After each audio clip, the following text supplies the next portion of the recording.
सातबाराच्या बातमीपत्रात आपलं पुन्हा स्वागत। हातकणंगले तालुक्यातील पेठवडगाव इथं एका अपंग आणि गतिमंद युवतीवर लैंगिक अत्याचार करून फरार होण्याच्या प्रयत्नात असलेल्या संशयिताला पेठवडगाव पोलिसांनी शिताफीनं अटक केली। मुख्तार जाकीर सिद्दीकी असं अटक करण्यात आलेल्या परप्रांतीय आरोपीचं नाव आहे। तो 50 वर्षांचा आहे। मिरज रेल्वे स्थानकावरून बिहारला पलायन करण्याच्या प्रयत्नात असतानाच पोलिसांनी त्याला ताब्यात घेतलं। मुख्तार सिद्दीकी हा गेल्या काही वर्षांपासून पेठवडगावमध्ये कुटुंबासह राहत असून तो सेंटरिंग आणि पेंटिंगची कामं करत होता। त्याच्या घराशेजारीच राहणाऱ्या दोन्ही पायांनी विकलांग आणि गतिमंद असलेल्या तरुणीवर मुख्तारनं जबरदस्तीनं अत्याचार केले। तसंच ही घटना कोणाला सांगितल्यास तुझ्या आईला आणि भावाला जीवे मारून टाकीन अशी धमकीही त्यानं दिली होती। पीडित मुलीला शारीरिक त्रास होऊ लागल्यानं तिनं हा प्रकार आपल्या आईला सांगितल्यावर ही घटना उघड झाली।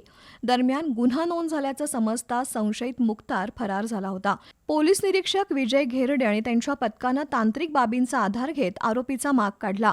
तो मिरजमधून रेल्वेनं पळून जाण्याच्या तयारीत असतानाच पोलिसांनी त्याला रेल्वे स्थानकावरून शिताफीनं अटक केली। त्याला पेठवडगाव न्यायालयात हजर केलं असता 1 दिवसाची पोलीस कोठडी सुनावली। संशयिताला जामीन मिळावा यासाठी प्रयत्न सुरू असल्याचं पाहून नागरिकांमधून वकिलाबद्दलही संताप व्यक्त होत होता। मात्र आरोपी पळून जाण्यापूर्वीच अत्यंत तत्परतेनं त्याला अटक केल्याबद्दल पेठवडगाव मुस्लिम समाज आणि शहरवासियांच्या वतीनं पोलीस निरीक्षक विजय घेरडे आणि सहकाऱ्यांचं विशेष अभिनंदन करण्यात आलं।